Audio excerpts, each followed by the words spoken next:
จ้าสบายดีเนาะวันนี้เราจะมาอ่าเข้าสู่ที่แอดมินเนาะวิธีในการแก้ไขเนาะสำหรับตัวที่อยู่หน้าเว็บไซต์และก็ในการเพิ่มเนาะและก็อยู่ในเป็นอ่าตัวที่เพจเกตต่างๆเนาะที่เราสามารถแก้ไขได้แนวใดเนาะโอเคเนาะเรามาเข้าอยู่ที่ในแอดมินก่อน ในหลังจากนั้นเนาะถ้าเราอยากแก้ไขอยู่ที่สำหรับในอ่าโฮเทลเนาะหรือว่าจะเป็นอ่าเกี่ยวกับทัวร์เนาะในนี้เนาะมันก็จะบอกให้เนาะก็คืออันนี้จะเป็นอ่าหน้าของเกี่ยวกับในการจองของสำหรับโรงแรมเนาะก็คือตัวนี้จะเป็นแพ็กเกจเนาะเดี๋ยวตัวอย่างว่าเนาะตัวนี้เราอยากแก้ไขเนาะอยากแก้ไขตัวนี้เนาะก็คือตัวอย่างว่าเนาะนี่เนาะตัวอย่างว่าเราอยากเข้าอยู่ที่โฮเทลนี่เนาะเราอยากอยากเฮ็ดแก้ไขตัวนี้เนาะตัวอย่างเนาะโอเคเดี๋ยวเรา copy ซื้อเนาะเราสามารถที่จะค้นหาซื้อได้เนาะหลังจากนั้นก็เมื่อเห็นแล้วเนาะเราก็มากดที่นี่เนาะแล้วก็กดedit hotel เนาะหลังจากนั้นเราก็เปลี่ยนชื่อเนาะก็คือในการเปลี่ยนชื่อแล้วก็เขียนนี่ใส่เนาะเขียนเดี๋ยวตัวอย่างว่าเนาะเดี๋ยวตัวนี้จะในการเพิ่มสำหรับตัวที่แบบอื่นๆเนาะจะเป็นรูปภาพบอเนาะเราก็สามารถคลิกที่นี่ได้ตัวนี้เราสามารถติ๊กลบได้เนาะแล้วก็ติ๊กตัวนี้เนาะในการเพิ่มเนาะเราก็สามารถที่จะเพิ่มได้เนาะก็จะเป็นการอัปโหลดเนาะเราก็ติ๊กเข้าที่อัปโหลดก่อนเนาะเดี๋ยวหลังจากนั้นก็ค้นหาไฟล์ที่เราอัปโหลดเข้าเนาะมันก็จะโซเมื่อโซแล้วเราก็ติ๊กเข้าอยู่ที่นี่เนาะแล้วก็กดไปเนาะก็ถือว่าได้เนาะโอเคเนาะหลังจากนั้นเนาะเมื่อว่าหน้าตาตัวนี้เนาะนั่นตัวนี้มันก็คือหน้าตาเนาะก็คือรูปแบบอยู่ในหน้านี้เนาะจะเป็นสื่อต่างๆเนาะเกี่ยวกับรายละเอียดเนาะมันก็จะอยู่ที่นี่ทั้งหมดเลยเนาะนี่เนาะ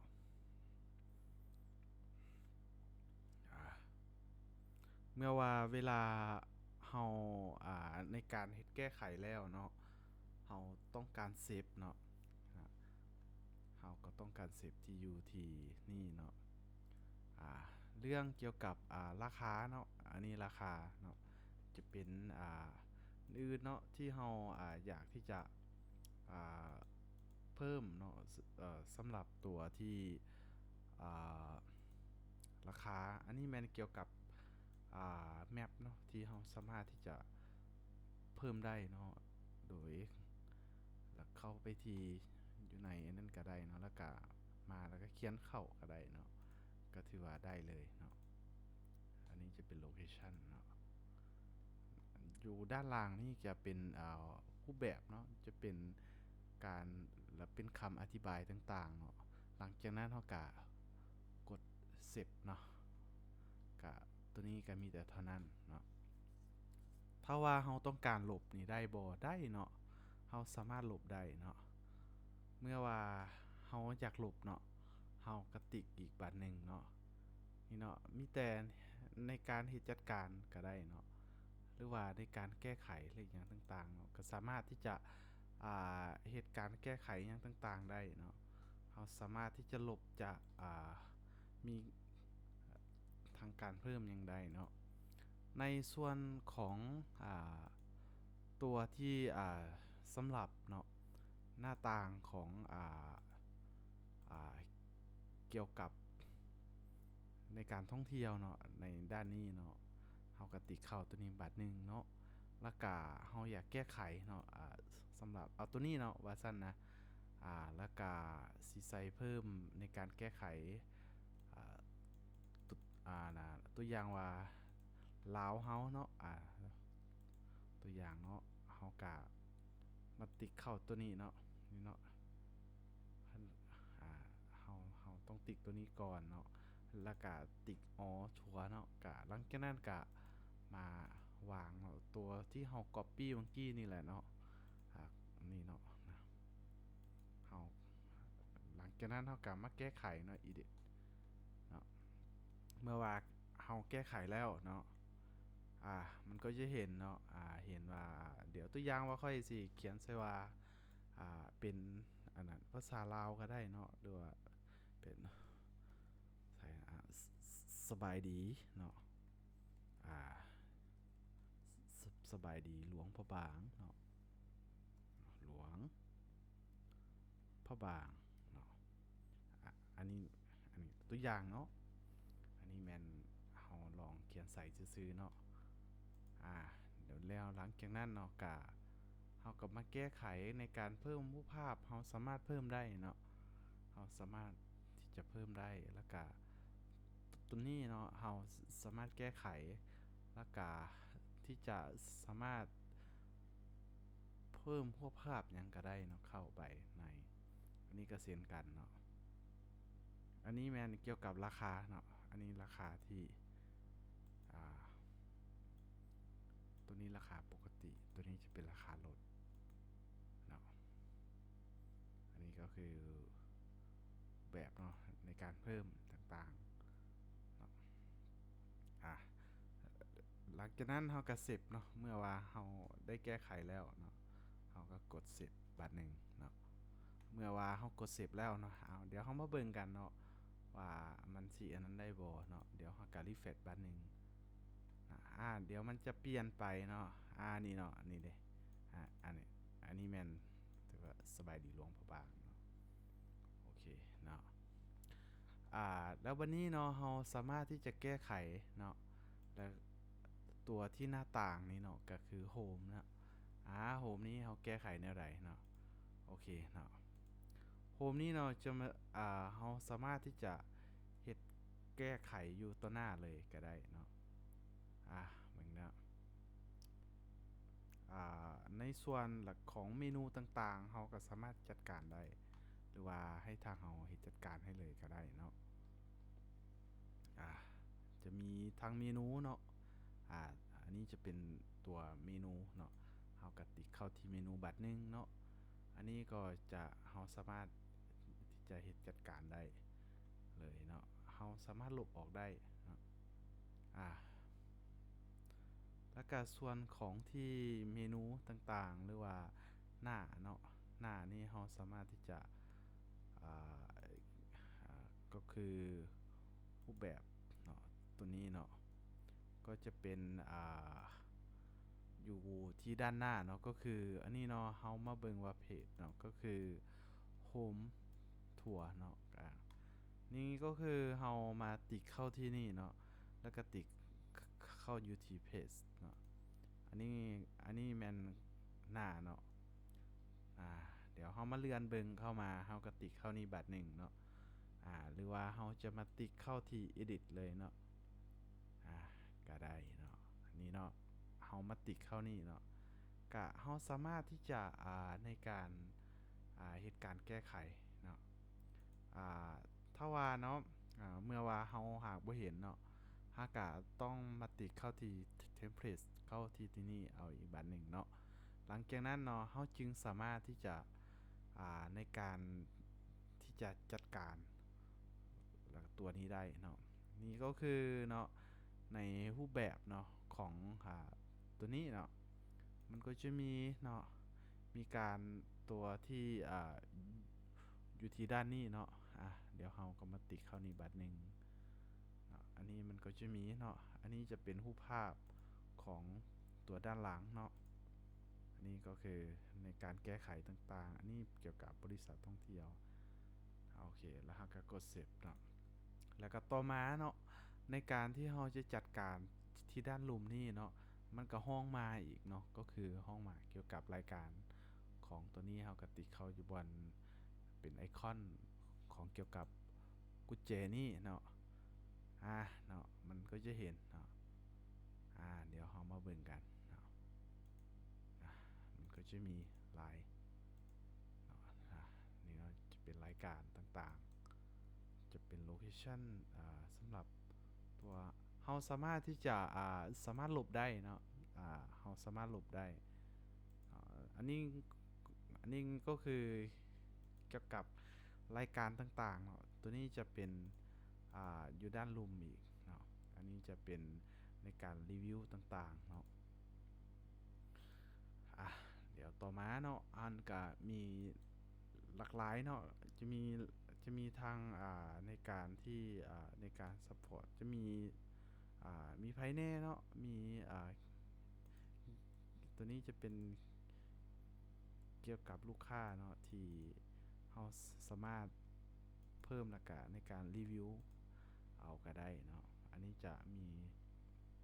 เนาะหรือเราสามารถที่จะลบออกได้เนาะเราสามารถที่จะลบออกได้เนาะเราสามารถที่จะลบแล้วก็เพิ่มได้เนาะได้ทุกอย่างเนาะโอเคเนาะเมื่อว่าเวลาเราอยากเฮ็ดแก้ไขในด้านเมนูต่างๆเนาะก็เราก็ติ๊กเข้าอยู่ที่เมนูเนาะนี่เนาะก็คือเราได้อธิบายไปตอนต้นเนาะมันก็จะมีเนาะเราสามารถแก้ไขแล้วก็ delete ออกได้เนาะแล้วก็ส่วนอื่นๆเนาะที่สำหรับในตัวที่อยู่ในด้านใดที่บ่เข้าใจเนาะก็สามารถที่จะอ่าทักเข้าอยู่ที่ WhatsApp ได้เนาะบัดนี้จะส่วนอยู่ที่สำหรับตัวภาษาเนาะเราก็สามารถที่จะเพิ่มได้เนาะภาษาลาวเนาะภาษาลาวก็ได้เนาะเราก็มาเข้าที่อ่าอยู่ที่อยู่ที่ setting นี่เนาะก็มีเนาะเนาะจะมีในการเพิ่มตัวภาษาเนาะนี่เนาะอยู่ที่บนการตั้งค่าแล้วก็ลุมลงมาเนาะก็ติ๊กเข้าอยู่ที่นี่เนาะนี่เนาะเราสามารถที่จะเพิ่มเนาะเพิ่มเป็นเอาอีกภาษาหนึ่งก็ได้เนาะเดี๋ยวเราจะอันนี้ลาวเนาะลาวเราก็ติ๊กเข้ามาหนึ่งแล้วก็เพิ่มเนาะแล้วก็เราก็ต้องได้แปลหมดเนาะเดี๋ยวเราต้องได้แปลเบิดทุกอย่างเลยเนาะบัดนี้เวลาเนาะเราในการนำไส้เนาะว่าลูกค้าจองบ่เนาะหรือลูกค้าออกอย่างต่างๆอ่าคือในสมมุติว่าเนาะในลูกค้าที่จะติดเข้าอันนี้เนาะในการจองเนาะก็คือเกี่ยวกับการ booking เนาะเดี๋ยวตัวอย่างว่าในการติดเข้าเนาะในการจองเนาะเลือกวันเวลาเนาะต่างๆเนาะก็สามารถเนาะอันนี้ก็ทางลูกค้าที่จะจองเนาะเมื่อจองอย่างต่างๆลูกค้าก็สิได้มีการจะแล้วก็พิมพ์ชื่อเนาะแล้วก็ในการพิมพ์ชื่อในการเลือกเกี่ยวกับการจ่ายเงินต่างๆเนาะก็อยู่ในระบบมันก็จะขึ้นอยู่นั่นนี่เนาะแล้วเราสิฮู้บ่ว่าในการที่มันสิขึ้นแนวใดต่างๆเนาะมันก็จะขึ้นแน่นอนเนาะเดี๋ยวตัวอย่างว่าเนาะเมื่อลูกค้าจองแล้วเนาะมันก็จะแสดงขึ้นมาที่นี่ทั้งหมดเนาะเราสามารถที่จัดการอยู่ที่นี่ได้เลยเนาะอันนี้แหละตัวอย่างว่า place เนาะเราสามารถที่จะเพิ่มการชำระเงินได้เนาะในการชำระเงินนี้จะอยู่ที่นี่เนาะเนาะจะเป็นตัวที่เบิ่งเด้อเนาะอยู่ที่